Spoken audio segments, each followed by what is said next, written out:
Hey guys, it's Dan at Walden Labs. So today I just want to show you real quick everything that's going on in my kitchen garden. So quite a bit has happened. Check it out. Okay, so what you see here is basically what it looked like when I moved here last summer. Got a few berry bushes, some black currants, some red currants, some gooseberries. There's an apple tree, and here's a plum tree with really juicy yellow plums. And here's what I've done. So this was all grass lawn last summer, but then in the fall and in the spring I turned it into these growing beds. Also got a few like pallets here. We got some some wheats. We got some sugar snaps, really good ones. Here's some, excuse me. There's some really weird carrots that I really don't like that much. See, they look really big and impressive, but then when you pull them up, they look like this, and that's well, they're supposed to be like this size, and it's just nothing I feel like spending my time on growing when you can have them 10 times as long. But I can still eat them, and now I know. So here we have had some cucumbers. They're really nearing the end of their season, these ones. Now these big plants, like really massive plants, they're comfrey, and comfrey is a really good green manure plant. So you can chop these down like a couple times every season and use them for mulch. You can do like a biofertilizer with it. You put it in water, let it sit for a few days, and then basically the same as you do with stinging nettles. And you can also use them to treat burns and other surface wounds, because it helps speed up the healing process of the skin. So that's comfrey, and the bumblebees also like it. Flowers. What else? Well, here we got a full row of various carrots. These are big, real, like normal-sized carrots. That's it had a really slow start, but now it's really picking up steam. Now these ones, these are beets. Let's pull one up. I'm gonna eat these for dinner anyway. So this is a red beet, but as you can see here, this is not a red beet. If you cut it open, you'll see that it's both white and really purple pinkish color, like striped. I don't know what you call that in English, but it's called a polka beet if you translate it from Swedish. And I also got yellow beets. Let's see if I got one of those. Okay, here's a small, I think this is a yellow beet. So those are gonna go into my dinner tonight. And this is just a row of potatoes, and over there I've got another kind, and they're growing really well, and they're really the best potato I've ever eaten. Okay, so I'm just gonna dig up some potatoes to show you what I'm gonna eat for dinner tonight. And I'll just take this one to let some more sunshine down to this green kale. So let's just dig it up and see what we got.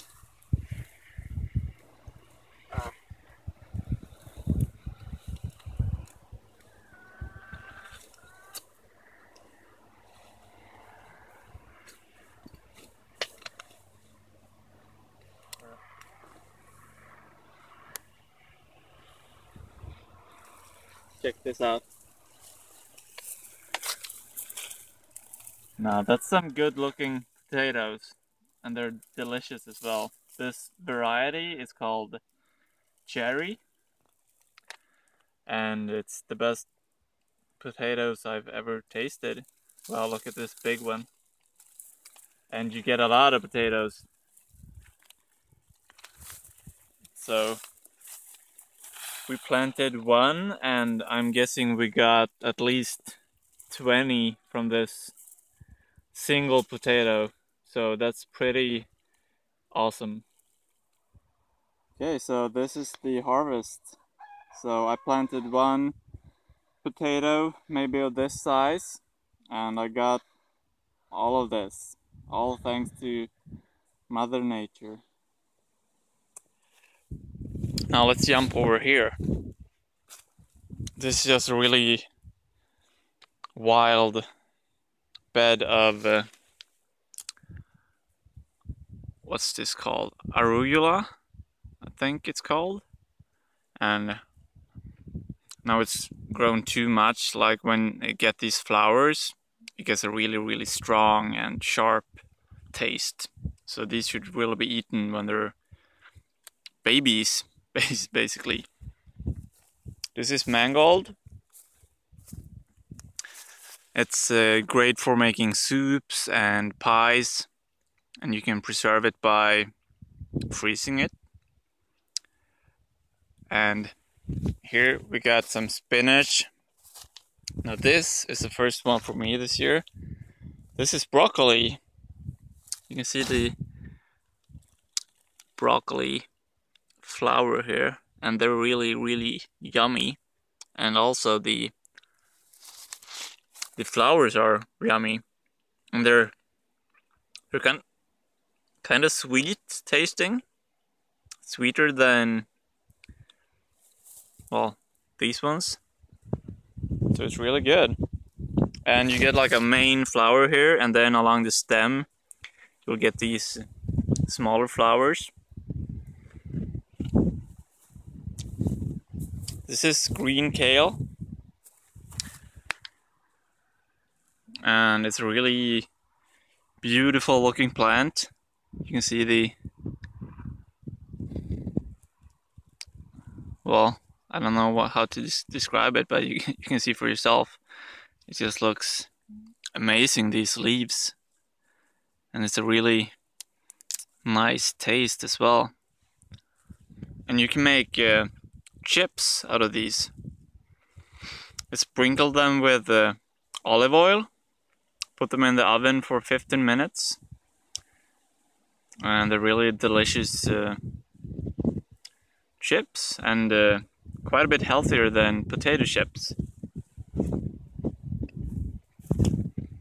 Here's more carrots. Now these are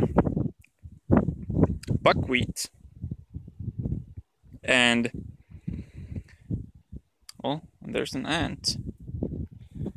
Buckwheat you can use for many things, but primarily you can use the seeds, and you can ground those seeds into flour, buckwheat flour, that you can use to bake bread, pancakes, and all kind of things. You can also use it as kind of cereal, and this is a gluten-free flour that you make of it. And I've also heard that you can use the leaves kind of like a spinach if you cook them. And it's also a great green manure plant. So when everything dies down here, you just mix it into the soil, and it helps nourishing the soil until next season. So I've interplanted buckwheat with broad beans here. And you can see here we got the broad bean plant, and here you can see a really big bean. And it's gonna get even bigger. These can get really, really big. But I did notice yesterday that we got some visitors on this one. It's kind of like some kind of lice. So I don't know if you can see this, but ooh, do you see that? There's an ant there eating up the lice. So maybe I don't have to do anything about this problem. Maybe the ants will take care of it. We'll see anyway. But if not, I will do something about it. But that was the point with interplanting the buckwheat with the broad beans, because the buckwheat flowers would distract this kind of lice, but apparently it didn't work as well as expected. But we'll see. I just have to maybe plant even more buckwheat. And this is parsnip. I haven't checked any of these yet because they're too young. They had a really late start in the year. Well, this one I can pull up because it's sitting too close to the other one. So that's a really tiny parsnip. But it will still go into my dinner tonight. Here's more comfrey and more potato. This is another kind of potato. And that's pretty much the state of my kitchen garden at this moment. So let's go over here and check out some berries. Now here I got a couple other beds under this black plastic. It's killing all the weeds below, and then next spring I will have 3 more beds here to plant stuff. And among other things, I'm gonna plant more potato next year. And this is just a row of buckwheat, and I just planted this. I wasn't gonna plant in this bed this year, but I just planted buckwheat, and then in the fall, maybe in 2 months, I'm just gonna till this buckwheat down into the soil and improve it. So as I mentioned, all of these bushes were here when we moved in. Got some really yummy red currants, and I'm kind of blessed to live in a climate where these kind of berries and apples and plums grow really well. And they're just delicious. Here we got some gooseberries. I've had some problems with a kind of disease on the gooseberry bushes. You see it's all brown and dying off. So I will probably have to just dig up and burn these 2 bushes and plant new ones in another location. But they're still delicious, these berries.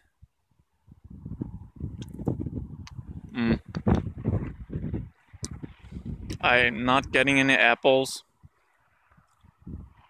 I'm not quite sure why. I mean, generally, you need at least 2 apple trees for them to be pollinated, the flowers, and get apples. But I didn't even get any flowers on this apple tree.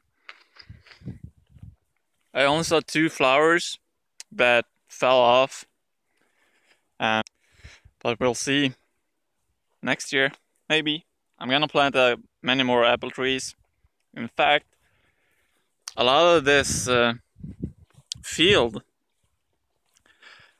is gonna be turned into some kind of forest garden. So where this apple tree ends, I'm just gonna keep planting and expanding with a bunch of apple trees, plum trees, cherries, maybe even pears, I don't know, and all kind of bushes and shrubs and ground cover. It's gonna be cool. Now, here's my favorite of all berry bushes.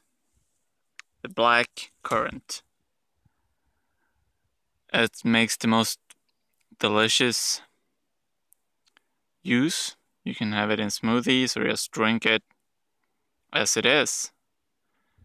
And it's just packed with vitamin C. And I couldn't live without it. Finally, we got some plums here, and they're still a month or 2 away from being ready, maybe a month, and they're really, really juicy and yummy. And new for this year is I planted these comfrey around the beds and added this hay as a ground cover to keep the moisture locked in the ground, and also mainly to keep the grass away from the tree, because grass is such a serious competitor when it comes to, most of all, rain, but also nutrition. And these comfrey plants placed around the tree is gonna pull up nutrients from deep in the ground. When they die off in the fall, the leaves are gonna wilt away and release this nutrient to the tree. So I'm really excited to see how that all plays out. And that's it. Thanks for checking in. Take care.